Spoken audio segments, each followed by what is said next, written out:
Ya, Mirsa, dua orang pekerja telah ditetapkan sebagai tersangka. Lalu bagaimana perkembangan dari kasus ini? Sore hari ini saya akan membahasnya dengan pengamat konstruksi. Sudah ada Pak Derajat Hudayanto. Selamat sore, Pak Derajat. Selamat sore, Mbak. Kita juga sudah terhubung dengan Kasat Reskrim Polres Jakarta Timur, AKBP Sapta Maulana. Saya ke Pak Sapta dulu. Pak Sapta, ini bisa diceritakan bagaimana kronologis dari penetapan tersangka?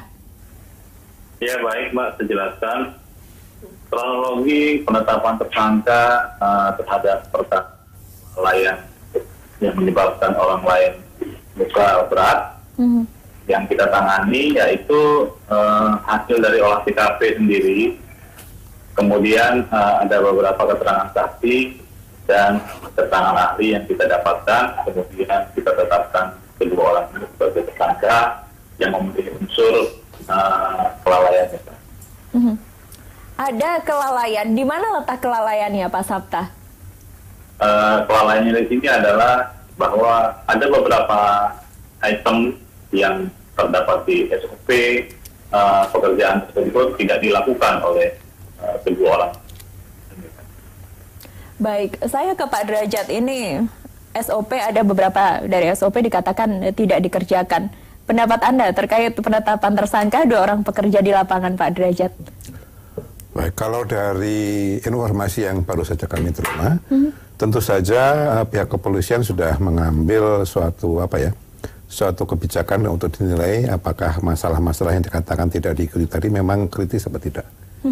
Sehingga dengan demikian kalau memang hal kritis tadi tidak dikerjakan, maka bisa saja berakibat kegagalan tadi atau kerobohnya tadi. Nah, sekarang masalahnya adalah apakah memang itu saja ataukah masalah semuanya masih sudah diperhitungkan. Misalnya khususnya kalau yang terkait dengan becak kayu, barangkali salah satu yang perlu dipertimbangkan adalah dari sisi perencanaannya sendiri. Sistemnya apakah sudah direncanakan benar dan sudah mempunyai safety valve yang cukup ya, sehingga kalaupun ada kekurangan 1-2 yang kecil-kecil tadi tidak masalah. Karena biasanya sekali lagi seperti yang pernah saya sampaikan, kegagalan konstruksi atau kegagalan bangunan tadi terjadi atas kombinasi beberapa kesalahan, tidak hanya karena satu kesalahan. Baik. Nah, jadi kalau mau clear ya semuanya harus dilihat dulu ya, tapi saya rasa dari pihak kepolisian barangkali sudah cukup kuat sehingga dengan demikian beliau bisa menyimpulkan hal tadi. Ini sementara ada dua orang tersangka yang sudah ditetapkan. Dan nanti kita akan mengetahui kira-kira apakah juga sudah dilakukan penyidikan di tataran perencanaan atau tidak. Nah, ini kalau kita lihat ada dua yang ditetapkan sebagai tersangka. Dan proyek ini juga sedang dilakukan investigasi, dihentikan sementara, Pak Derajat. Apakah ini juga merupakan jawaban bahwa kelalaian ada di lapangan atau belum cukup untuk menyimpulkan? Masalah lapangan jelas ada, tapi sekali lagi itu semua kesimpulan baru lengkap, walaupun katakanlah bahwa hasil penelitian atau hasil penyidikan dari pihak polisi sudah solid, tetap harus didukung juga dengan hal-hal lain. Siapa tahu ada hal-hal yang di luar perhitungan, yang di samping kegagalan karena tadi tidak melakukan SOP dengan benar, ada unsur lain yang juga ikut berkontribusi. Nah, inilah barangkali yang perlu kita pastikan ya, agar kalaupun ada pertimbangan yang harus dijatuhkan, sanksi dan sebagainya, hal-hal tadi diperhitungkan. Kembali, seperti yang saya sampaikan tadi, biasanya kalau salahnya cuma satu, atau itu saja tidak sampai terjadi kegagalan. Tapi ya kembali, seperti apa kesalahan tadi, kalau memang kritis ya bisa saja terjadi. Tapi perlu di backup dengan penelitian lanjutnya agar solid, masalah-masalah lainnya tidak dimungkinkan gitu. Oke, Pak Derajat, kecelakaan kerja di proyek pembangunan ini bukan kali pertama, tapi ada banyak sekali yang sudah pernah terjadi. Apakah ini kesalahan yang cukup sistematis sehingga akhirnya dilakukan investigasi dan sebagainya? Kesalahan sistematis saya rasa nggak ada ya kesalahan sistematis ya, karena kalau kesalahan sistematis itu berarti disengaja. Tapi bahwa kesalahan tadi harus diperiksa secara menyeluruh, lengkap, itu harus dikerjakan. Itu PR-nya ya? Istilahnya agar jangan sampai terjadi kesalahan-kesalahan yang serupa atau kekurangan-kekurangan yang serupa. Pak Sapta, ini dua orang sudah ditetapkan sebagai tersangka. Apakah kemudian dari pihak kepolisian juga sudah melakukan pemeriksaan ke bagian perencanaan dan memungkinkan adanya tersangka baru, Pak Sapta? Kebetulan untuk penyidikan tentang perencanaan dan lain-lain, kita bagi tugas dengan penyidik yang dari Polda mungkin akan dilakukan penyidikan yang lebih lanjut lagi. Mungkin akan dilakukan penyidikan yang lebih lanjut lagi, Pak. Yang kami lakukan penyidikan di sini yaitu tentang kampanye saja. Oke, artinya kalau untuk kasus di lapangan sudah hanya ada 2 tersangka saja, Pak Sabta, tidak ada tersangka baru dari hasil penyelidikan?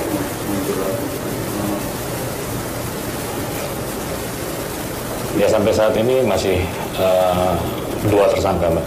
Baik, ini ada investigasi yang dilakukan oleh pemerintah, lalu ada juga penyidikan yang dilakukan oleh Polda di bagian perencanaan. Apakah ini juga menjadi titik awal dari pembenahan segala proyek infrastruktur yang ada di Indonesia yang sekarang kita sedang masif membangun, menurut Anda, Pak Derajat?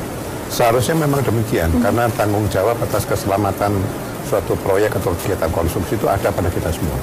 Itu sesuai dengan ketentuan yang ada dalam undang-undang, di mana kita juga wajib untuk mengawasi kalau kita mempunyai kecurigaan ada hal-hal yang berbahaya dan sebagainya itu tadi. Jadi sebetulnya sebagai masyarakat ya, sebagai orang-orang yang juga ikut, apakah nanti menikmati atau nanti mengamati, bahkan itu juga harus bertanggung jawab terhadap itu. Ada banyak yang harus bertanggung jawab. Betul. Kita lanjutkan perbincangan usai jeda, pemirsa. Nanti usai jeda Anda bisa berpartisipasi melalui telepon interaktif di 0215155111. Ada berita petang kembali saat lagi. Iya, kembali di Ada Berita Petang, pemirsa, Anda bisa tersambung melalui telepon interaktif. Saya ke Pak Sabta dulu.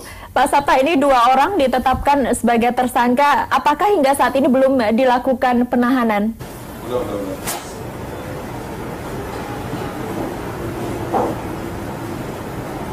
Penahanan tidak dilakukan, Pak. Karena memang dirasakan oleh penyidik belum diperlukan. Selain mereka masih dibutuhkan dalam pekerjaannya, kemudian memang ada permohonan dari keluarga juga untuk permohonan agar tidak ditahan. Baik, artinya walaupun sudah ditetapkan sebagai tersangka, tadi dikatakan masih dibutuhkan dalam pekerjaannya, mereka masih bekerja seperti biasa, seperti itu Pak Sabta? Enggak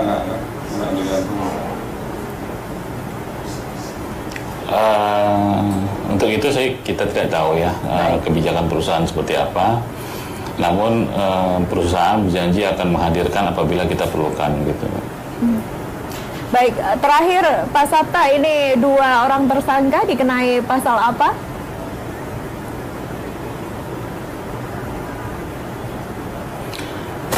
Pasal yang kita kenakan pasal 360 KUHP, Mbak.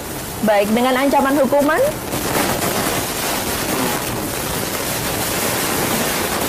Ancaman hukuman 5 tahun. 5 tahun. AKBP Sabta Maulana, terima kasih sudah bergabung bersama kami di Ada Berita Petang. Selamat sore. Iya, Pak Derajat, ini ada hukuman terkait kelalaian. 2 orang tersangka ini dikenakan pasal kelalaian tapi tidak ditahan. Menurut Anda ini kalau contoh dari kasus-kasus serupa kecelakaan kerja di luar negeri biasanya seperti apa, Pak Derajat? Di negara maju yang sudah lebih tertata masalah kegiatan konstruksi, kontrak dan segala macamnya, biasanya mereka lebih lebih firm dalam menjatuhkan hukuman atau penalti tadi. Tentu yang bersangkutan kalau memang ada bukti-bukti yang menunjukkan dengan pasti bahwa yang bersangkutan memang bersalah, yang bersangkutan juga dipegang, ya di penalti, ya di apakah itu kemudian masuk di penjara tidak, itu kembali tergantung kesalahannya dan tergantung hukumnya.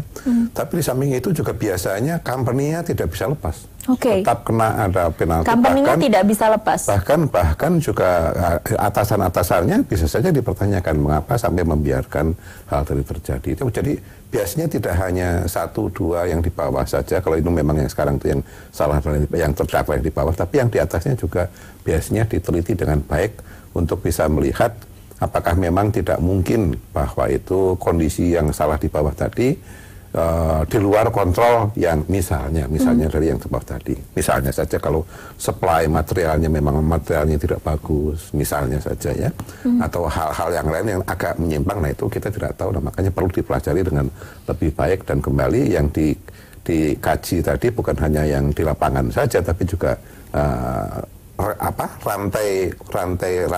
rantai alur dari peristiwa tadi sehingga terjadi kegagalan tadi perlu dipelajari dengan lebih baik. Pak Derajat, kalau kita lihat pemetaannya di lapangan, kasusnya diselidiki oleh Polres Jakarta Timur. Lalu untuk yang ke atas, perencanaan dan sebagainya, ada pihak lain dari Polda Metro Jaya yang mengkaji. Apakah memang ini cukup efektif menurut Pak Derajat atau harus diselesaikan oleh satu instansi saja?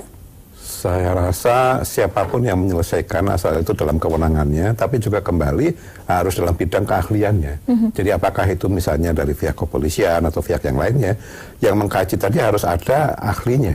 Ya, jadi kalau mengenai ahli konstruksi berarti harus ada ahli konstruksi yang ikut terlibat, apakah dia anggota polisi atau dia sebagai narasumber, itu tidak menjadi masalah, tapi semuanya harus dikaitkan dengan baik.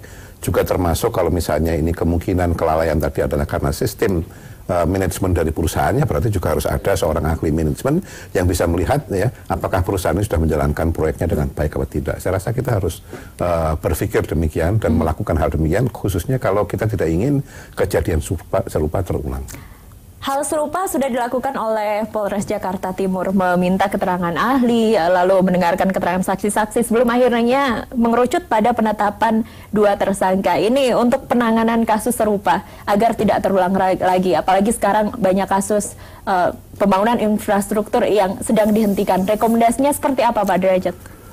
Saya ingat apa yang dikerjakan oleh Pak Habibie pada waktu beliau dulu masih menjadi menteri dan menjadi yang bertanggung jawab atas proyek Barelang.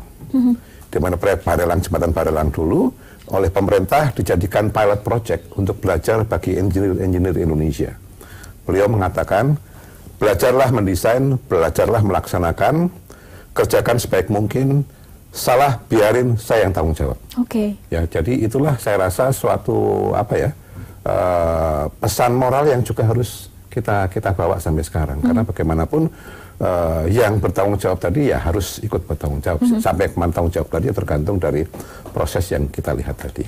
Artinya kesalahan tidak hanya dipikul oleh pekerja yang ada di lapangan, tapi ya, pemimpin. Kalau kita lihat contoh misalnya di negara Jepang atau di negara Korea misalnya, kesalahan di jalan menterinya mundur atau bahkan kalau zaman dulunya arah kiri. Nah, itu salah satu contoh ekstrim barangkali ya. Mungkin kita tidak perlu demikian, tapi minimal ada suatu review agar kembali jangan ini terulang lagi gitu. Karena beban kita ke depan itu masih banyak. Rencana pemerintah untuk membangun infrastruktur masih banyak. Nah, kita harus membina sistem agar sistemnya juga solid ya, sehingga tidak terjadi kekurangan-kekurangan seperti yang sudah. Baik, terima kasih Pak Derajat. Semoga ini menjadi pelajaran berharga dan kasus serupa tidak terulang lagi. Terima kasih, selamat sore. Sama-sama.